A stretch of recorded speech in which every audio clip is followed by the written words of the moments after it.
So we went through and identified the one-time projects that were happening in each of the different funds. So we had the elections, attorney, the economic, this was the performing arts center that we put in the budget. We did include the additional pool funding as well, so that's the one-time funding. Police department did the vehicles and some of their contracts. They always budget for their full contract, but it's always dependent upon staffing levels.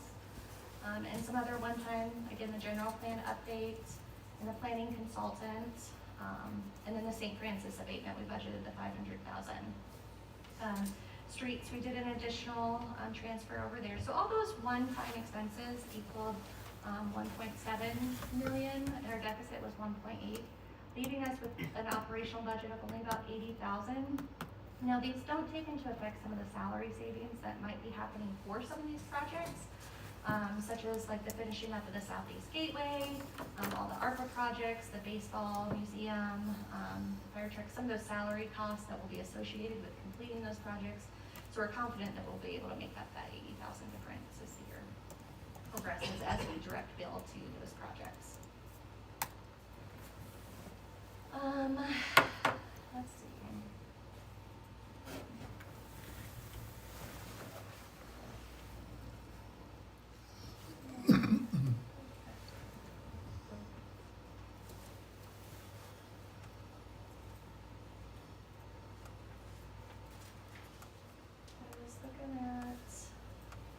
Okay, so this was another one that had been requested to look at budget by department. This is a kind of a new look for you guys. So I'm looking at it both revenues and expenses. So revenues, we're looking at, you can see a trend, make it bigger, I apologize. Revenues by department. Again, like I was talking about, revenues are not growing, so you're seeing a lot of negative revenues as time goes on. When I switch this over to expense, you can see expenses. Again, expenses are rising. And change over year, we're seeing, this is year over change by each department. And so they're consistently growing because of inflation. There's a lot of expenses. We've been trying to keep up with personnel costs. But this is 24, 23, 24, 25 into 25, 26. So you're seeing that we're trying to bring some of these expenses into control, and the budget year over change is starting to be negative. So we're trying to get those more in line with our revenue projections. I'm gonna pause there for a second. I feel like I've presented, if there's questions, but I've presented at this point. I think the only, sorry, did you? I think in the future, the only request I would have would be to remove the one-time expenses from like the overall spreadsheet, and we can track those separately. Just because I think that kind of convolutes like the year-over-year expenditure. You know, if that makes sense. Yeah, I'll have to process how that could look. Well, I think you did a great job showing like through our deficit spending, you know, what % of that deficit spending is one-time monies. And I think that's important information for the public to know that it's not like we're running out of money, it's just this is money that isn't typically budgeted, that is related to projects or grants or et cetera. So I think things that aren't ordinary and customary to the city's general operations, we were able to extract them from our operational budget for like fire or admin public works would be an effective way to break down the information so we're really understanding as an organization how we're changing and growing cost-wise. If that makes sense. Yeah, I think you're looking for more of an operational versus like capital improvement I type mean, of it's thing. good to know, like, I think the deficit and the capital improvement stuff is also good to know, because that tells us like where our assets are and what parts of our organization from an asset side of things are like improving or we're working on, and where money is flowing into the organization. It's good to track. I think our biggest risk is operationally what we expend. The grants and the one-time funding, you know, those are, I mean, they happen one time. right? Right. So it's not year-over-year expenses that we have to worry about. The year-over-year stuff to keep the city funded, providing services, essentially keeping the doors open, is really the number that I think is most critical to us as an organization. Okay, so moving on from that, so the Exhibit A is ultimately, so this is the document that will be approved as the city budget. Like I said earlier, 25 billion in revenues, 30 billion in expenses, and that's including all the enterprise funds and our fiduciary funds, so that's the overall all-encompassing number. Exhibit A is the one. We also do include Exhibit B, which is our budget policy and processes. So we do review that policy every year. Just hitting on the high points of the change, we did reference that the sales tax oversight board did not have a quorum, but once we get a quorum, we'll present it to them for adoption. But we could not meet that obligation to still meet our budgetary obligations. The other change in there is that we did include the code enforcement abatement fund as part of, a separate fund, that 1012 fund, and the funds that we transfer over there will remain in there, just like we do with the police, fire, and community services fund. The other change that we made was contracts must be signed by the mayor or designee as allowable under our new procurement policy, the ordinance 24-1046. As well as the contracts cannot be signed. We changed it and gave authority for the contracts under 15,000 to be signed by department heads, under 25 to be signed by the city manager. All other contracts still have to come to the city council. So the final part of this, just the updates for the Measure P revenue. We budgeted 2.283 million for Measure P revenue. So as part of the Measure P, or advisory Measure Q, we are sticking with the advisory measure recommendations of being for streets, economic development, and public safety. And so we're transferring 140,000 to streets. That's the 60,000 MOU or MOE requirement to receive the RMRA funds, and the $80,000 deficit that we're projecting in the streets fund. We're taking that all out of Measure P. Then the 191,000 to balance for economic development, and then the remaining amount is to be transferred to public safety, police and fire, based upon the 65-35% split, police and fire, for the 1.9 million.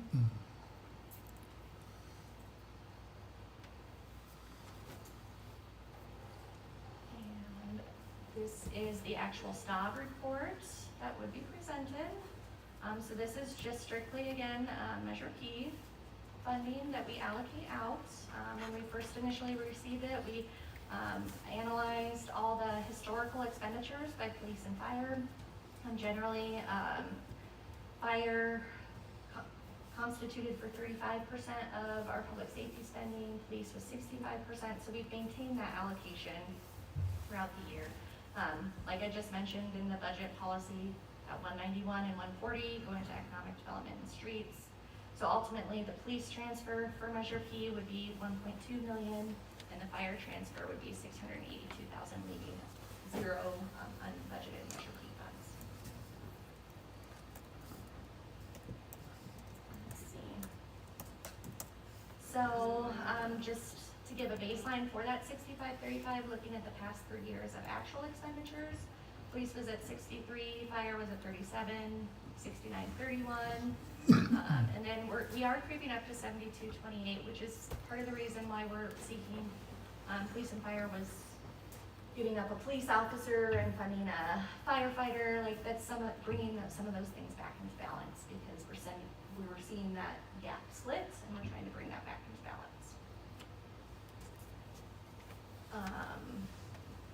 Additionally, as I said during budget policy, all funds transferred to these funds will remain in their respective funds to allow the departments to build a cash balance. So as of June 30th, 2024, the police department had 449,000 in cash, and the fire department had accumulated at 192,000 in cash. So this allows for that 160,000 that I had referenced earlier for the police department to fund the purchase of their patrol cars. They've got adequate cash reserves to fund that as we were planning on with this allocation. This year, fire department was spending down their cash with the SCBA purchases and some fire truck purchases as well. So they've already started spending some of that and making use of that cash balance that we've been working hard for them to get. Expenditure-wise, talking about how Measure P actually funds the general funds allocation. So ultimately, Measure P provides for 26% of the overall police budget and 27% of the fire budget. So they're pretty equitable on the amount of their budget that Measure P is funding. And then, so final distribution of the Measure P funding, 55% is going to police, 29% is going to fire, 8% is going to economic development, and 6% to streets. That's the STOB report that would have been presented if we had a STOB meeting. At that point, I believe that's pretty much it, unless you or the public have questions, but ultimately I'm looking for a motion to approve. Thank you so much, Shonda. That was a great presentation. Council, any questions, clarifying questions on this? I just want to say thanks again for providing that additional information that I requested last week, so, thank you. Public, any questions or comments on this?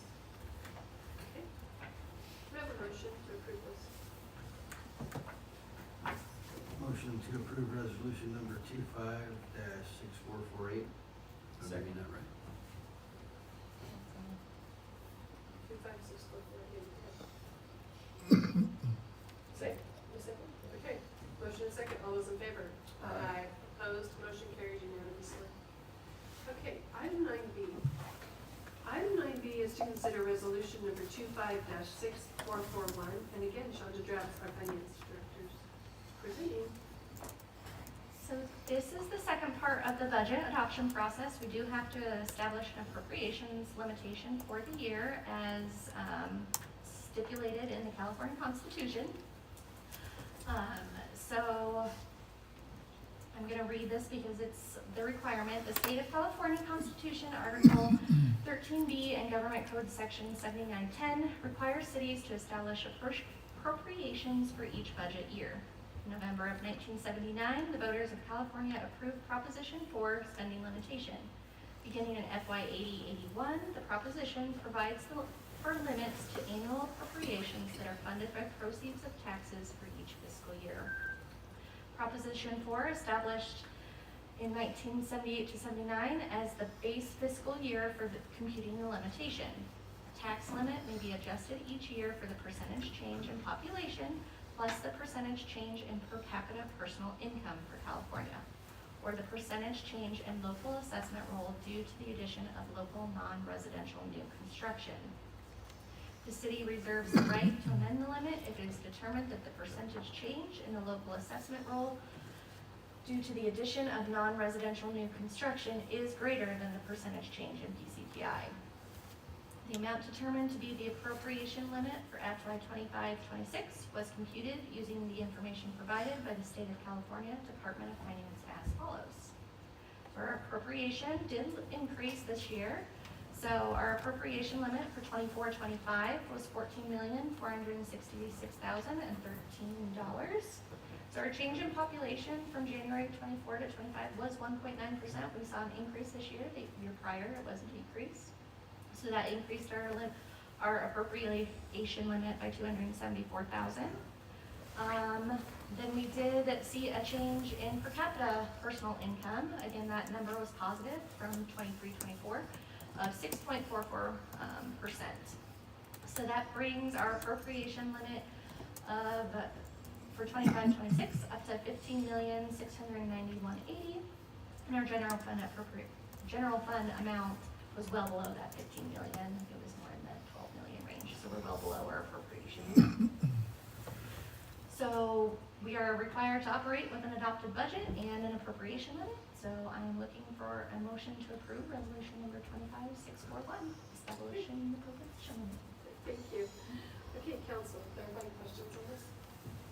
Nobody? If we had more general fund money, probably we'd have to not use it. Or what would happen to those funds? I don't know. I'd have to look into that, to be honest. It's just a question. I was gonna say, Take them to. I think it would be very tough to happen because if you're seeing your income, your per capita and your population increase, it Right. should correlate. But, yeah, Just it a would question. be curious. Yeah. Okay. Public questions or comments on this? All right. Is there a motion to approve this, guys? Motion to approve resolution number 25-6141. Okay, we have a motion and a second. Any further discussion? All those in favor? Aye. Opposed? That motion carried unanimously. Okay, item 9C is a presentation on small cities organized risk effort for SCORE insurance. Mr. Newton, are you going to set us up with? Yes, Madam Mayor. I'd like to introduce Marcus Beverly and Michelle Minnick, who are on the Zoom, and they've graciously offered to present tonight, because we don't talk about the insurance coverages that we have through the Small Cities Organized Risk Effort pool very often, and Marcus and Michelle are certainly the experts. And so we asked them to provide some information to the council. They're going to kind of go through the different coverages that the city subscribes to through SCORE, and talk a little about how that particular entity is structured. So I'll turn it over to you, Marcus. Well, thank you. Thank you for that introduction, and thank you, Mayor and council members, for having us. We appreciate it, and I know you've got a full agenda, so we're going to go through this fairly quickly at a high level. We have a presentation. I'll share my screen here if I can get the right one. I'm working on 3 different screens, so sometimes I get a little confused, but let's see. Am I showing my screen for you folks at this point? Let's see. Yes, we can see it, Marcus. Okay, perfect. Now, again, Oh, and then you stop sharing. whoops, uh-oh. We had it, then we lost Uh-oh, hold on a second. Is that back now? Yes, no? No. You see it? No. it. Not yet. Hold I can share on. my screen if you'd like more I'm things. sorry, let me try one more time. I hit the wrong button, I'm afraid. Let's see. There we go. There you Can go. see it again? Yes. Okay, thank you, everybody. And again, I'm with Lion Insurance. I'm going to give you an overview of SCORE. We affectionately call the pool that you are in. A little bit of an intro to why we're here, what is pooling, what is SCORE all about, a little more detail on the coverages that we provide, particularly those for Susanville specifically, and then services as well. And then a little bit of a wrap up, kind of the state of the market, where are we heading, what's the market look like, as well as some claim stats for the city of Susanville at the very end. So with that, again, why are we here? Again, we manage SCORE on behalf of the members. We're with Alliant Insurance. We did pass out, at least electronically, I hope you can get a copy and get it distributed, an annual report that summarizes a lot of the stuff that we're going to talk about tonight as well.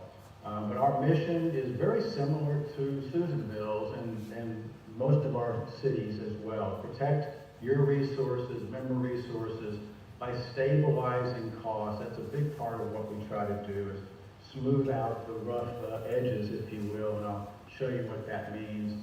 Being reliable, economical, beneficial, and bottom line, by pooling together, you can get broader coverage, better quality services than you could on your own. And that's really the big benefit of pooling. Even being able to get coverage in some cases has been a big deal. In fact, that's the reason SCORE and a lot of pools in California and across the country were formed. Back in 1986, your insurance got canceled or it became prohibitively expensive, and cities all over the country, but particularly in California, had to band together and self-insure to a large extent and try to break free of the roller coaster, if you will, of insurance.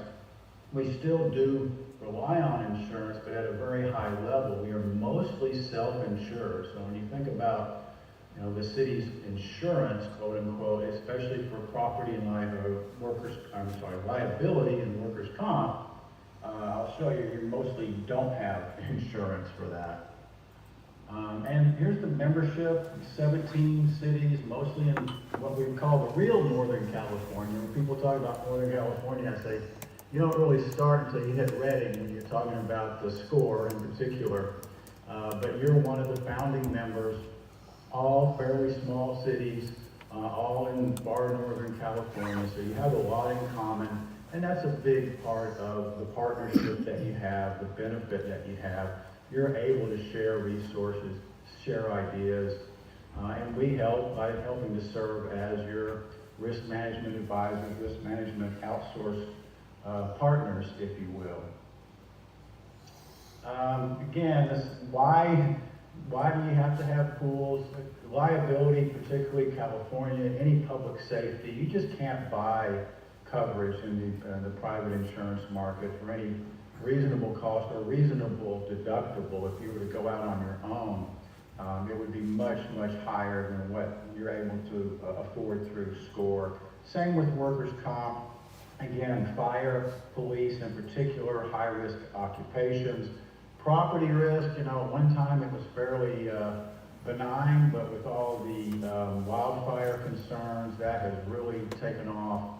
Certainly people with their own personal insurance have seen that pain as well. So that's been a big issue for us for the last, gosh, almost dozen years now, it seems like. So again, you really can't just go out and buy coverage at any reasonable rates or coverage terms on your own to a large extent. And that's why we've got JPAs and a group called TJAPA that I'll talk about as well. That's our trade group here in California. For these special JPAs, we call them risk pools. Joint powers authorities, you're probably familiar with them. There are all sorts of joint powers authorities. These are special ones, risk-sharing pools that act like really a mutual insurance company, if you will. And again, most cities and counties are in a pool of one kind or another. It's really only the very largest cities that are big enough on their own that they buy insurance at a very, very high level and largely are self-insured themselves. All right, a little bit more about SCORE itself. Everybody's got a seat on the board, and we encourage everyone to have an alternate, so if they can't show, we have somebody for just succession purposes. We have 4 meetings a year. We have one on Friday, as a matter of fact, where we're wrapping up our budget. And then we also have an October planning and training session. It's an overnight type event, if you will, where we take a day and a half or two to do planning and strategic planning fairly regularly, but then also training days on special topics as well. Oops, going backwards here. And we do have an executive committee with folks, including the treasurer, secretary, the works. So they don't need a whole lot. They do for claims at times and other special things, but it's mostly the board that does the heavy lifting, if you will, and we report to more or less directly. Things don't generally run through the executive committee before they get to the board, unless it's something special. Like most JPAs, we've got the JPA agreement, our bylaws, what we call bylaws for the liability and work comp program. I actually have them for the property program too. I need to update that because we have a self-insured layer for the property program. And various policies and procedures, of course, including, really most importantly for you folks, we have a lot of risk management best practices that we share, and we provide those to the members to help out with your own processes, procedures, etc. Lots of different coverage programs. We have a list of them here, but it's probably a little easier perhaps to look at this chart that we prepare every year, and this is in our annual report as well. And I've highlighted Susanville. You've got check marks all the way across, so you have all of these programs with us. And we break them down by the self-insured programs, both liability and work comp. And everybody has to participate in liability. Work comp is optional. We do have one member who's not in that. And then we have group purchase insurance programs for property, deadly weapons, which I'll explain, and a few other things. And then individual purchases as needed. Again, you folks have crime, pollution, employment practices liability, an EAP or employee assistance program, which actually you are going to be changing here later this year, a special events program. And then we also have options for how you insure your vehicles, and you take advantage of both programs that we have. The one program here has a higher deductible, but you can cover your older vehicles for replacement cost if you want to, and that's a handy option for some folks. And then you also have vehicles in another program that has much lower deductibles, $1,000 in your case for Susanville. So that's, again, a broad overview of the programs that we offer. I'm going to touch on a little bit on how it's structured when I talk about the fact that you really don't have insurance for liability or work comp. This is what we mean. You, as the city, and each SCORE member has essentially a $25,000 deductible. You pay out of your budget the first $25,000 of every liability claim. Now that is pre-funded, so when your invoice that you're about to get for your liability coverage includes what we think, or more importantly, what the actuary thinks we're going to spend there, or you're going to spend. And then once a year, we take a look at that. It's in January, and we say, well, how did you do? If you did better than the actuary, you might get a little money back. If you did worse, you had a couple bad years in a row, you might put some money back in. But that's always your money. It's held in trust.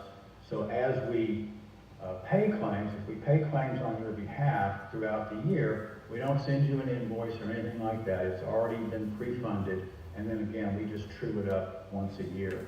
It's the same, it works the same way for the shared layer, but all SCORE members share up to $750,000 for each and every liability claim that gets reported. Then we go up to an excess pool, so it's called, call it CJPRMA. They self-insure, it's a bigger group, bigger cities, some other JPAs, and we self-insure up to $7.5 million. So there's no insurance that comes into play unless, knock on wood, we have a claim that hits $7.5 million. Then we do have excess insurance up to $40 million. So that's how it's structured, and that's why I say, yeah, we do have insurance, and unfortunately, even though we pay for it, unfortunately, we don't want to have to use it. We certainly have had to use it in the past, but fortunately, those are pretty rare. All right, again, I've pretty well explained it. It's standard coverage for the most part, but then also broader coverage for public entities. You have E&O coverage for everybody, including the council, in case you're curious, and then also employment practices liability. But I'll mention that the SCORE coverage, the SCORE members have decided in their layer up to the $750,000, they don't want to cover employment practices liability.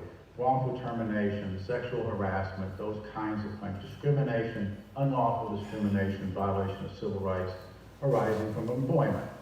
But you can get it as an optional coverage, and in fact, you are in another pool that specializes just in EPL claims, and they actually do a very good job because of that. So you're in this group called IRVA that covers up to the $750,000. And then the excess coverage through CJPRMA does then kick in. So you do have up to $40 million for EPL claims, just like you do for others, but the first $750 is through a different group.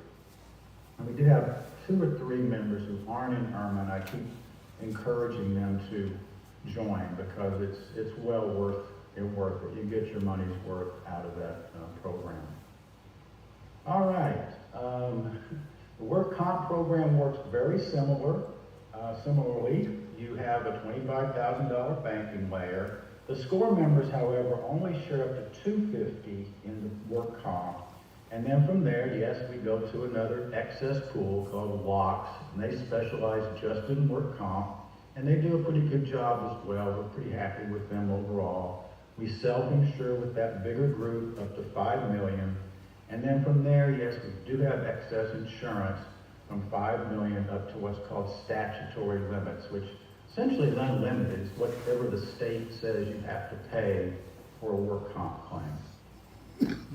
All right, property program, very broad program. It's actually we're part of the largest property placement, single placement in the world. No joke. We do place that through what we call the APIP property program. You get full replacement costs. There's no co-insurance penalty, even if you're underinsured, if you will. Very broad coverage for tax interruption, business interruption, the auto physical damage I mentioned. There is a $25,000 deductible, but, and I failed to include this, I need to update this, you also have a banking layer for the property, and so your actual deductible is $1,000. Again, that's money that you've set aside, we're holding it in trust, and you can use it whenever you have a claim as needed. You don't have to use it, but we have had situations where it definitely comes in handy for the members. Another reason you're in a different program, particularly for police vehicles, this program doesn't like police vehicles as much, and there's a minimum $50,000 deductible here. In the other program, it's only $1,000. The nice thing about the property program is it includes cyber and pollution coverage at very, very reasonable group rates. The pollution coverage, you have a limit up to $2 million. The deductible is pretty high, but don't let that scare you off. Report any sort of situation. They will help. They have mitigation, even if it's under the deductible. And it's what's called claims-made coverage. So if you wait too long to report it, you may not have coverage. And of course, with pollution, you're not going to want to wait. It's probably an emergency. Think also of any sort of indoor pollution kind of situation, etc. And then cyber, I probably don't have to tell you what the cyber situation is these days. Cyber extortion losses are certainly still out there. Calmed down a little bit, but you know, it's a cat and mouse game. It really is. We're always trying to catch up. This is really good coverage. Everybody has with a $2 million aggregate for each member. There is an overall aggregate for the whole group, but you have privacy notifications, cyber extortion loss coverage, data recovery, business interruption, and then different smaller sublimits for different what they call e-crimes. Think of the phishing type of incidents, or someone wires something, or hey, you know, this is the finance director, I need you to do this or that, etc. Those kinds of things. So very valuable to have these days, and yes, we have had claims in the past. Fortunately, we haven't had claims recently that I recall for a crime or employee theft, if you will, embezzlement. Everybody has a $1,000 limit, $5,000 deductible. You can buy more if you'd like. One nice thing about this is you don't have to have, you know, individual bonded folks. Whoever has to be bonded, as long as you pass the resolution, which we've done for folks in the past, or we've given to folks to pass, you're fine with that. And it also includes a nice investigative expense limit or sublimit of $75,000. Sign of the times, we have this deadly weapons response coverage. Yes, it kind of sounds like what it is, active shooter, sometimes people call it. It does not have to be a gun or someone shooting or someone dying or anything like that, but just even can be a threat. We've also added just really crisis management for any type of event that might need some PR help and or some counseling as well. There's a $50,000 sublimit for crisis management that would include up to $10,000 for individuals for psychiatric counseling, etc. And yes, again, there are members who, no SCORE members, but we have had folks, and particularly schools, you might imagine, unfortunately, we have had claims under this type of coverage. Other programs, I already mentioned this other motor vehicle program for your physical damage, comp and collision. You have $1,000 deductible for everything in there, except you do have a relatively new fire truck with a $10,000 deductible for that. I mentioned you do have an EAP program. You're looking to switch to one that is focused more on public safety, so you'll probably be hearing more about that. You also have ID fraud protection and some additional pollution liability that is specifically for closed landfill, where you still have some potential liability for off landfill migration. And that's a special type of coverage, and you have to get additional coverage for that. There's also flood and earthquake available if you're interested. You folks probably don't have as big of a risk as a lot of folks that we deal with, but it is out there.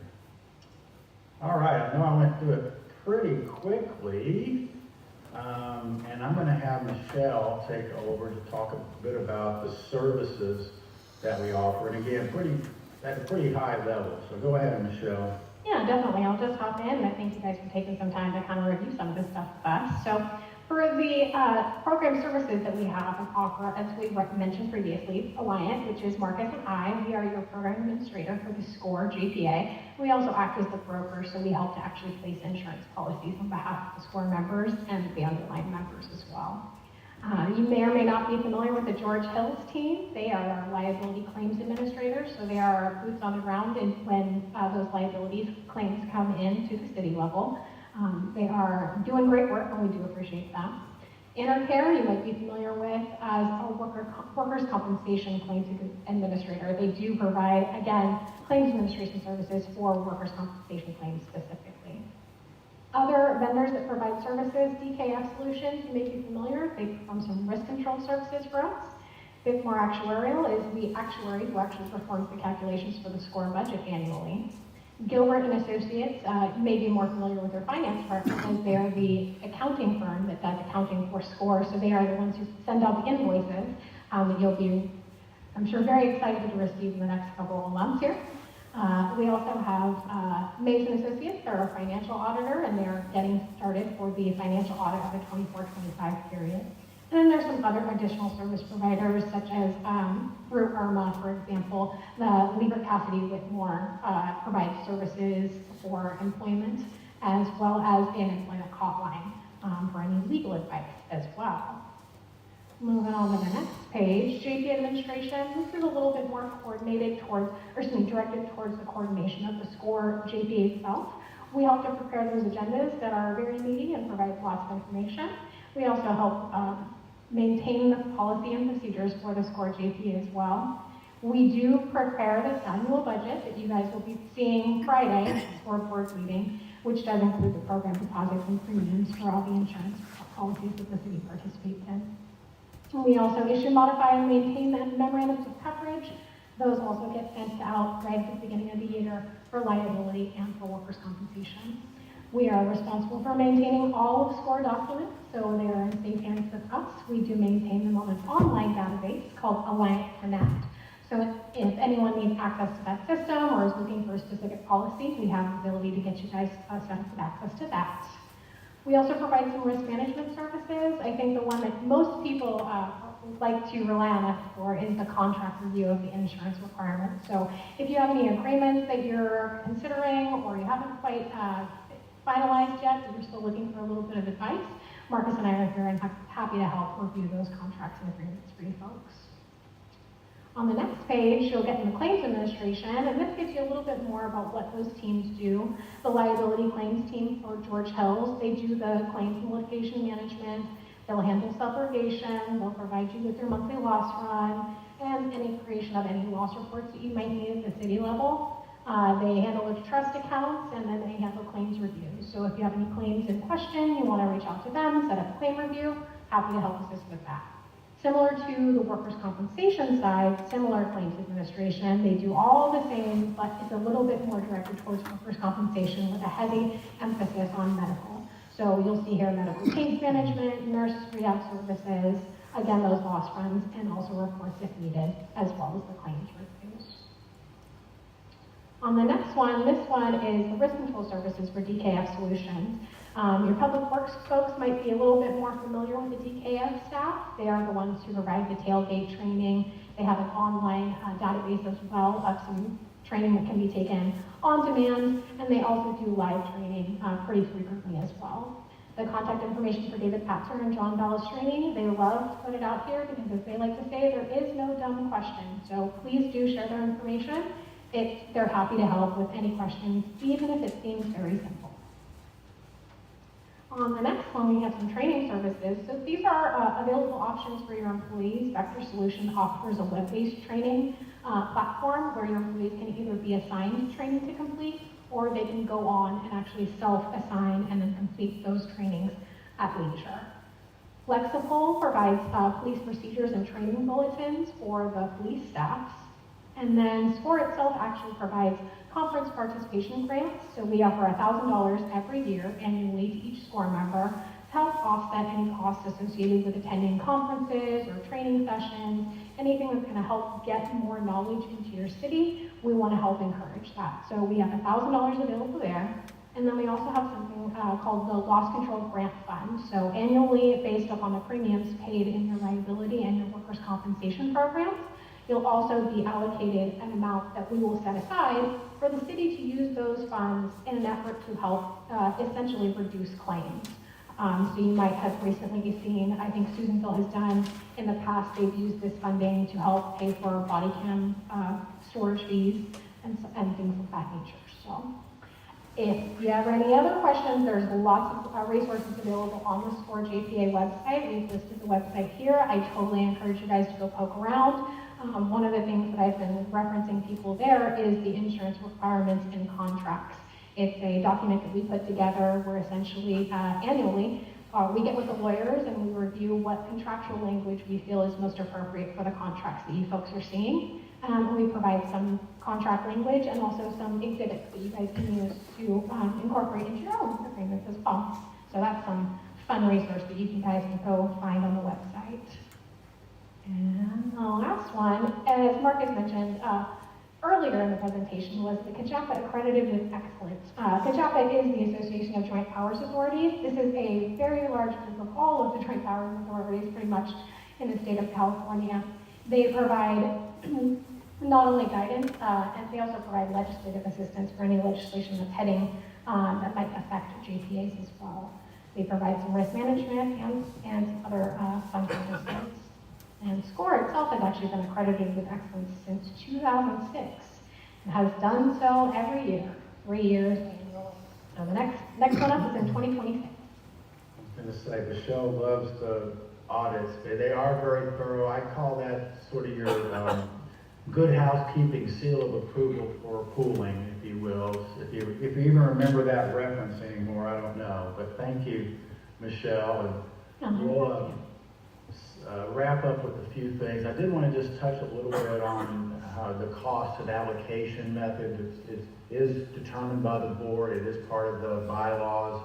And we primarily do it based on your payroll, prorated share of your payroll. And then also, that's what we call your exposure base, how big are you? And then your experience base, what are your losses like? And we do use what's called an XMOD, or an experience modification factor, that kind of ranks you amongst the members. If you're below 1, that means you're better than the average. If you're above 1, you're worse, and you'll pay a little more or you'll pay a little less. I'm happy to say Susanville is on the good side of the XMOD factor. Your liability did go up from 0.75 to 0.84, so it creeped up a little. Your work comp went down a little from 0.98 to 0.96. So you are below average for the group on both of those programs. So well done there. On the property program, we do that by your total insured values, and there's a rate that gets applied to those. There is no direct X mod that we apply for the property program. Oops, let's see here. All right, and just a little bit more about the why again, what the hazards are. The liability market these days has really just taken off. There's a lot of pressure, not only in California, but across the country for some kind of regulatory reform. I don't even want to tell you what juries are like these days. We do mock juries, I'm sorry, for some of our bigger cases.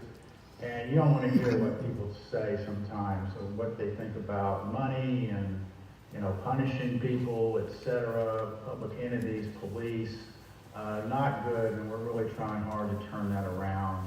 Other concerns more broadly, this, as we call SAM claims, sexual abuse and molestation. You're probably aware they've lifted the statute on that. Schools in particular have just been hammered with those claims, but also some cities have as well, through police activity league type situations or coaching situations. So there is an exposure there for cities as well. Don't overlook that. And auto liability, we tend to overlook that, but that's always a pretty big driver of claims when you look at it. Doesn't always get the headlines, but it's consistent, and you have the potential for catastrophic claims as well. So again, market mentioned already, law enforcement goes without saying. The SAM claims, as I mentioned, the market is continuing to be hard. I don't see a lot of relief there. Work comp is relatively stable, but we are seeing medical inflation, more presumptions, particularly post-traumatic stress disorder. That is a growth industry right now. The presumptions are there and growing as well. So there are going to be some challenges, I think, in the next few years. Property market, we just did appraisals for you folks, so we're good there on the data that we have. We've got solid data. I'm happy to say that the pain, at least for the commercial market, is stopped for now. In fact, your rates went down, believe it or not, this year, which was nice because your values went up to a large extent because of the appraisals. But nevertheless, I'm hoping that the property market, for commercial at least, has stabilized. For personal lines, there's still pain to come, I'm afraid to tell you. Again, more increased pressure on liability, large verdicts, liability settlements, the social unrest. I'm more worried as well about infrastructure in particular, and that's one of the things that we recommend. You're seeing a lot of aging infrastructure, a lot of deferred maintenance, and that's coming out to haunt folks. Sidewalks, sewers, water, keep up with those things, keep up your inspections, keep up your maintenance. Law enforcement goes without saying, and we're working to provide more tools for you folks in that area. Cyber liability, again, it's a cat and mouse game. There's always stuff to improve there. Property losses, to whatever extent you can harden your facilities, not only from fire, but also unrest if need be. And then workers' comp. You do have a good return to work program, which is great. And then again, just hiring practices, focusing on that. That's where we're seeing the claims coming from. Okay, last but not least, we'll wrap it up. Sorry if I'm taking too long, but I did want to end with just illustrating what I mentioned before. These are your liability claims by year, and you're going to have good years and bad years. In fact, you've had some really good years with no payment, and then some others. But I will tell you, relatively speaking, knock on wood, you folks are very good overall, and that's reflected again in your X-mod, as I mentioned before. There are a few number of uncategorized claims here. I looked at those, and some of those are police, a few fire, but there are just kind of general admin. Not a big surprise, otherwise, police, public works, and streets. These are these pothole claims and things like that tend to add up, as well as dangerous condition type claims, etc. But again, the good news is you haven't had the big hit. Overall, you've been very, very fortunate, if that's the right word, but I think you spend a lot of time on risk management, and that's one of the reasons why you have those results. So I definitely commend the city on that. Workers' comp, you can see, you're always going to have some claims, pretty much, a little bit still up and down. And work comp is I put the reserves and payment. These are reserves, and the red is payment, just to illustrate that work comp is the claim, the coverage that keeps on giving. There are older claims out there that are reserved for future medical care for folks, particularly if they have heart, cancer type conditions for public safety. Those are what drive a lot of that. And then last but not least, by department, here's where the fire department gets a little love, if you will. We do get pretty often the work comp fire, but police is still leading. I'm sorry, I have to take that back. Public Works is leading the way. Fire is higher than police. You might be a little surprised by that, but actually if you look at the loss rate statistically for all industries, Public Works is one of the highest rated work comp exposures. So, and you can imagine why. It's a tough job. People get worn out and get hurt, etc. So that is wrapping it up, I hope. I'm certainly happy to stick around and answer any questions. I do appreciate the time and appreciate people just being interested, frankly, in this, because sometimes we're in the business that people don't like to think about us until they have a claim, right? So I'm happy to say I'm not here because you had a big claim. I'm here just to tell you that we're here in case you do have a big claim, but day in, day out, we're here to help you with protecting your assets. Okay, thank you so much. Council, any questions? Okay, public, any questions? All right, Michelle and Marcus, thank you very much for the information, much appreciated. Thank you, appreciate it. Yes. We're going to move on then to item 9D. Item 9D is to consider resolution number 25-6445, and that is Dan Newton, our city manager, presenting. Thank you, Madam Mayor, members of council. This item is also insurance related, so it ties in nicely to the presentation that the council has heard. As we go through the process of renewing the policies, we have to do them annually. There's a process where we'll be contacted, usually in the springtime, but different coverages or different times of the year.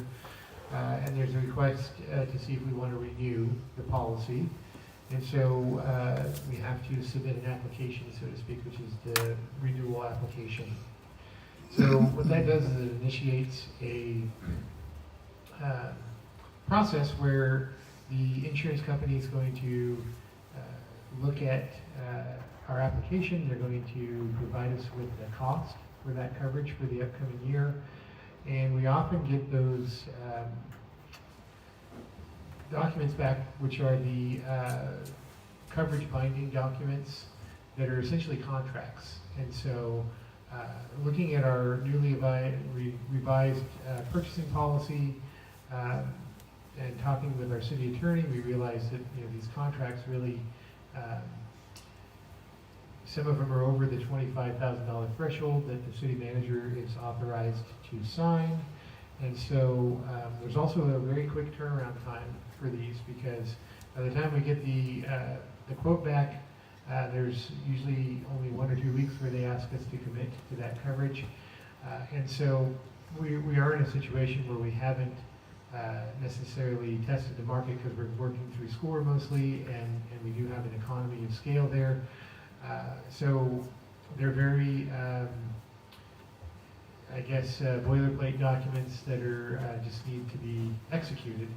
And so in order to work within that process, this resolution that is presented for council's consideration would authorize the renewal of those insurance policies or binding of coverage by the city manager with council's approval, even if they're over the $25,000 amount.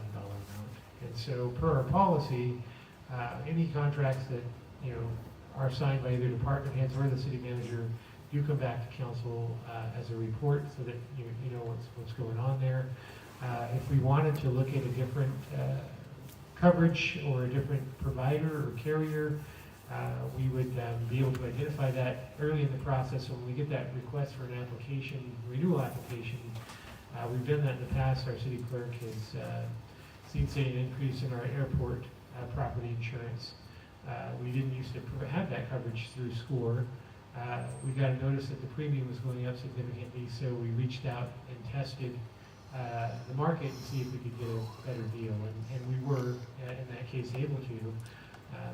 So that's kind of the way that the process typically works for us, and so what we're asking for is consideration of Resolution 25-6445, which authorizes the renewal of the city's annual insurance policies through SCORE within budgeted amounts, so we just approved the budget as well, and also authorizes the city manager to execute the contracts over $25,000. Okay, thank you. Council, any clarifying questions on this? Okay. Public, any questions? All right, is there a motion to approve this? I'll move to approve resolution 25-6445. Second. Okay, we have a motion and a second. Any discussion? Okay, all those in favor? Aye. Aye. Opposed? Motion carries unanimously. Item 9E. Item 9E is to consider resolution number 25-6442. Bob Godwin, our Public Works Director, is presenting. Thank you, Madam Mayor, council members. This is to consider resolution number 25-6442, authorizing the closure of Main Street from Cottage Street to Rob's Way on July 19th, 2025 for the Lassen County Fair Parade between 9:30 a.m. and 11:30 a.m. and authorizing the Public Works Director to execute a Caltrans encroachment permit application as required. The Lassen County Chamber of Commerce is requesting council support for the Lassen County Fair Parade event. Specifically, they're requesting closure of Main Street from Cottage Street to Rob's Way on Saturday, July 19th, 2025, between the hours of 9:30 and 11:30 a.m. Additionally, they're asking that the city donate the employee costs, special events insurance costs, and equipment costs for the road closure as part of the city's sponsorship for the Lassen County Fair. The encroachment permit is required from Caltrans for the closure of Main Street. Caltrans does not charge the city the encroachment permit, but they do require the city to accept all liability for this event as the encroachment permit permittee. This event requires 3 street division crew members to sweep Main Street before and after the event, and 9 Public Works Department employees to set up and take down traffic control signs, and assist 10 police officers and 4 firefighters with traffic control. Estimated staff time and equipment comes to a total of $7,109.12. And we're asking for a motion to approve resolution number 25-6442, authorizing the closure of Main Street from Cottage Street to Rob's Way, July 19th, 2025 for the Lassen County Fair Parade between the hours of 9:30 a.m. and 11:30 a.m. and authorize the Public Works Director to execute a Caltrans encroachment permit application for this event. Okay, thank you. Okay, council, any clarifying questions on this? They usually go to Russell after. Yeah. Which is Rob's Way on the other side. Okay. Public questions or comments? Is there? Oh, yes.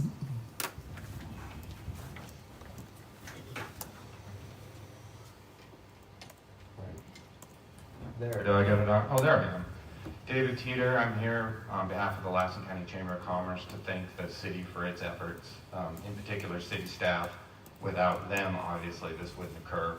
And as you just heard, without you, Caltrans won't give us the permit. So this all does require the city of Susanville to work hand in hand with the chamber and the fair, and we do appreciate your effort. So, thank you. Thank you. Anyone else? Okay, now I'm looking for a motion. Motion to approve resolution 25-6442. Second. Okay, we have a motion and a second. Any discussion? All those in favor? Aye. Opposed? That motion carried unanimously. Item 9F. We're on page 241. If any of it broke those all. Okay. Item 9F is to consider resolution number 25-6443. That's Bob Gottman, again, our Public Works Director. Thank you, Madam Mayor. Assistant Director of Engineering, Ed Holm, is going to take this item. Okay. Thank you, Madam Mayor. Bob, members of council. Item 9F is to consider resolution 25-6443, adopting a list of street-related maintenance, repair, and improvement projects for fiscal year 25-26 per the Road Repair and Accountability Act. The Road Repair and Accountability Act, you might also have heard it as SB 1, which was implemented in 2007. The city has received funds every year since then. There is a maintenance of effort that the city is required to facilitate with this money. The estimated amount of RMRA funding for this year is $439,645,000. The city's contribution for the MOE, which we have been meeting, is $166,717,000. This list will need to be approved before July 1st of each year. This year we have two projects per se to go forward. One project is it's mainly a city ran maintenance program. It's on Exhibit A. You'll see we have maintenance, city employee cost is $298,000. The equipment cost is $437,000. Material cost is $51,000. And so that is mainly just using city forces, or if we have to rent equipment to do certain projects. The other project, we only had after that roughly around $43,000. And so we're looking to do some curved in gutter, maybe some valley gutters around the South Central District. We don't have to say exactly the streets, but we have to kind of give the general area of where we're looking at. One of the possibilities is if you've driven down Modoc, there's some valley gutters that are in need of repair. And so that can either be done by city forces, or if we feel it's above city's forces, if we could enter into an agreement with a local contractor to perform that. If there's any questions I can ask. If not, we're asking for a motion to approve resolution number 25-6443. Okay, thank you, Eric. Okay, council, any clarifying questions on this one? Do you have a map of the different districts? I can provide one, I don't have it on me now. I just basically tried to separate it into 4 different areas. Yeah, I'm just asking, I think there's a lot of streets that need various maintenance throughout the city. It'd be nice if the public could see it. There might be some of them there. Yeah, and we could put together that. This year's funding is $439,000, but we do have reserve funding that is already logged into the system. Now, this is our estimated what projects we will perform this year, but after the fact, if we choose to go a different way, we can always update that, and then we'll update their system. Okay. Sounds good. Anyone else? Okay, public questions on this? Okay, then, is there a motion, guys, to approve it? Motion to approve resolution number 25-6443. Second. Okay, we have a motion and a second. All in favor? Aye. Opposed? Motion carried unanimously. Item 9G. Item 9G is to consider resolution number 25-6444, and again, Bob Gottman, our Public Works Director, is listed as the presenter. Thank you, Madam Mayor, and once again, Assistant Director of Engineering, Ed Holm, is going to take that. Okay. Madam Mayor. Agenda item 9G is to consider resolution number 25644, authorizing the city manager to amend the contract with Peewee Enterprises for culvert replacement on Ramsey Ditch and execute all related agreements for the Ramsey Ditch project. And authorize the finance director to modify the budget as necessary to complete the work. As I don't know if anybody has checked out the project, it is now complete. However, during construction, the tie-in of the culvert that we ran across the road in 2018 when we paved Hospital Road was at such an angle that it wasn't really feasible to, in our opinion, to for the connection type that we were looking at. So we went with a drop inlet, more like a junction box. And so that allows us to have a much steeper angle as we connect the two sections. Unfortunately, the junction box was 1,803,000. The Peewee's really only charges for the material and the delivery of the material, and they made it work with the existing, the rest of the work with the existing contract. But it did go over the contract amount, original contract amount of $59,999. Okay, thank you. Clarifying questions, you guys? Nothing? Okay, public, any questions on this? All right. Is there a motion to approve it then? Motion to approve resolution 25-6444. I'll second. Okay, we have a motion and a second, any discussion? Okay then, all in favor? Aye. Opposed? That motion carried unanimously. Item 9H. Item 9H is to consider resolution number 25-6447, and it's Michael Bollinger, our public safety chief. Good evening, Madam Mayor and fellow council members. For your consideration tonight is resolution 25-6447. And what it is the police department has not seen the anticipated vacancy rate this year, which is a good thing sometimes, but also sometimes it's not. While this is a positive occurrence from provisions of service standpoint, it doesn't create a budgetary shortfall. When the budget is approved at the beginning of the fiscal year, it is anticipated that each city department will experience a 4% vacancy rate. However, this has not been our case, and there is an anticipated increase of approximately $50,000 that will be needed for this year's fiscal budget. Resolution 25-6447 authorizes this budget increase in the amount of $50,000 for the 1009 public safety police budget. The impact is to increase $50,000 in the 1009 fund. Capacity for budget increase is within the cash balance for the fund. So you won't see a hit to the general fund. And the motion to approve resolution 25-6447, approving the budget increase in the amount of $50,000 in the 1009 public safety police budget. Okay, thank you. All right, council, any clarifying questions? Chief? What is your guys' vacancy rate right now?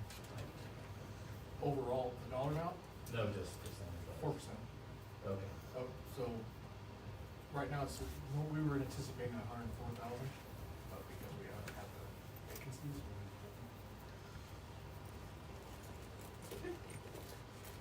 You want to? All right, public, any questions? All right, is there a motion to approve this?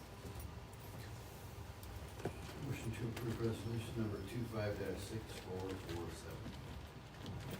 I'll second. Okay, we have a motion and a second, all in favor? Aye.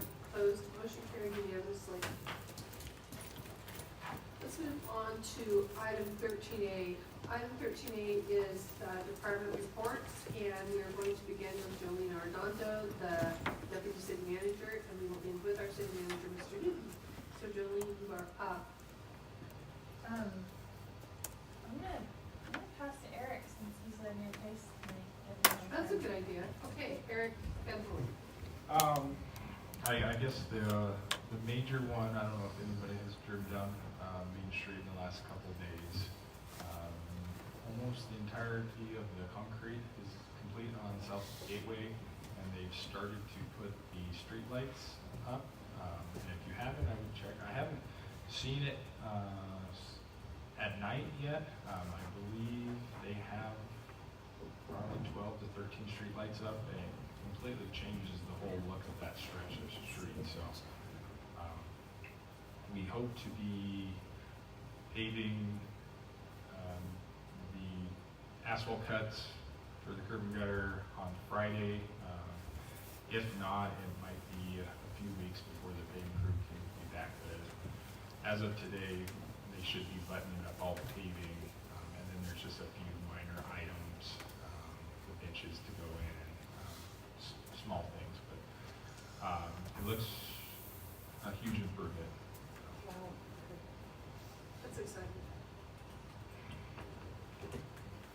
All right, let's look forward to the 28th. The car show is going to be at Memorial Park. This is a great event in the park. Tons of cars, tons of people, lots of vendors there, so it's a great event to go to. Not last week, week before last, the natural gas department sponsored family night at the pool. So over 200 people came and swam for free and got some natural gas safety swag. So that was great for the natural gas department and the pool. And then last weekend, the Experimental Aircraft Association sponsored what they call a Young Eagles event, where they volunteer to take kids up for a flight. And so 26 local youth got to go for a free airplane ride. So thanks to all the guys at the EAA for volunteering their time and expensive aircraft fuel for that event. And then kind of a curiosity, about 5 years ago, the fire department installed a water cooler.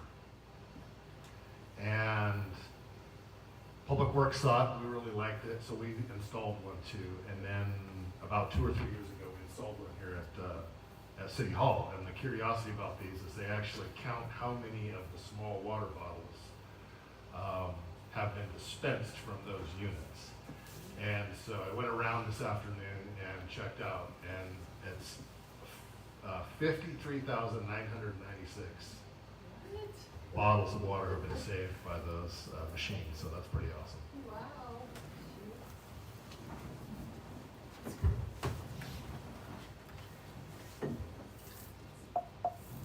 Okay, I just have a few updates. I just wanted to let you know we are continuing progress on our city's economic development strategic plan. We are at the community outreach phase, and so we have our focus group that have received invites. And if you haven't responded, please do. They're trying to schedule times. And then also we will be doing community surveys just to get a broader public input. So that'll be going out. And then yesterday, the Mayor Schuster and City Manager and I attended the Susanville Indian Rancheria Tribal Council meeting, where I presented an update on our economic development accomplishments from 2024 through May 2025. And then business license highlights, we've had 2 new brick and mortar business licenses. Those are Next Generation Wireless, and then our Blue Ox Bakery that's uptown. And that's it. And I'll pass it over to Heidi. I am actually going to pass tonight. Oh, how nice. Okay. So we're mid-June, we're in the last full payroll of the year. The next one is a crossover, so we're at that point in time. So we're in that year-end buzz right now. Looking at our revenues for general fund, we're looking pretty good. We've got 3 more pins. We're at 89% revenue received, and so we should be hitting our target with the next prepayments that are coming in with sales tax and with another quarter for business license and all that sort of stuff. So things are looking, like I said, at mid-year I was cautiously optimistic, and I'm even more cautiously optimistic at this point going into year end. So that's good news on that front. Thank you. It's not cheap. Just real quick, everybody was involved with the torch run for the Special Olympics on Monday. I'm not sure how many early. The fire folks had the flag up, put it on the ladder truck, kind of extended out for everybody, and actually a couple from the fire department were involved in the run, as well as one of the officers from the police department. So, good. 2 of the 3 seasonal firefighters are up and running, so you've probably seen them out cutting some weeds around town, doing what they're supposed to be doing. Our 3rd one is going through the medical process right now, so we should see him probably, keep your fingers crossed, 2 to 3 weeks out. And then we'll have all 3 of them out there whacking the weeds. New officer, David Lee, started last week. He's in his FTO, field training officer program right now. Because he is a lateral from the county, it's not gonna take very long. You'll see him solo here hopefully in the next couple of weeks out in the streets. He's fitting in really well. Shout out goes to this weekend's gonna be a little busy. We've got the Bluegrass Festival this weekend that we'll be keeping an eye on at the fairgrounds, and the SIR powwow this weekend, 3 days up at Lassie College. So you'll probably see us floating around, checking in with everybody there too. Thank you. Mr. Newton. Yes, 3 things, Madam Mayor. The first, I want to publicly thank our staff. We ask a lot of our city staff to perform their duties, and they do a great job in service of our community. Of note, we talked a little bit about we talked earlier today at our senior staff meeting. It's been 4 or 5 years since we've been able to adopt the budget before the start of the next fiscal year. For a variety of reasons, we've been trying to figure some things out financially, and so it's a testament to Chandra and her department, and as well as the rest of the departments in the city to get those budget requests in on time and allow us to work through that process, which is our goal each year to do it before the start of the fiscal year. So definitely appreciate all that work. The St. Francis, I just wanted to provide an update with that. We got a hearing on the court docket for this Friday, the 20th, where we do anticipate that the receiver will be appointed. We have, just to refresh, received bids for the abatement work ranging from $400,000 on the low end to over $1 million on the high end, due to the amount of asbestos-containing material that's present. The most likely scenario is going to be the receiver will take possession of the property. The city will then probably need to fund that abatement, which our plan is to bring that back on the 2nd. We can't enter into any kind of agreements with the receiver before the court appoints them. And so we're waiting for that process to take place. And then we've been assured that once the receiver has possession of the property, they're going to move quickly to get that abatement work done. And the 3rd item I slipped. So I guess it'll just be 2 for today. Okay, But, all right. yeah, thank you. Okay, thank you. All right, thank you, everyone. We're gonna move on to future council items, item 14A. Council, any future items? I got one. Okay. I would like us to have some more discussion on our special events, coming up with some language on what our possible contribution or not contribution might be, but maybe fine tune that where we have just a generalized thing for anybody that wants to put something on. Okay. Have some discussion on that. Do I have two people interested in it? You interested? Okay. All right, so that was, okay. I'd like to have the ad hoc committee removed next time. For the Sarah Theater Yes. agreement. That's proper protocol, but we didn't. Okay. Okay, all right, and that's it. So our next meeting is July 2nd, 2025, and we're gonna have a good evening. I'm looking for motion to adjourn. Well,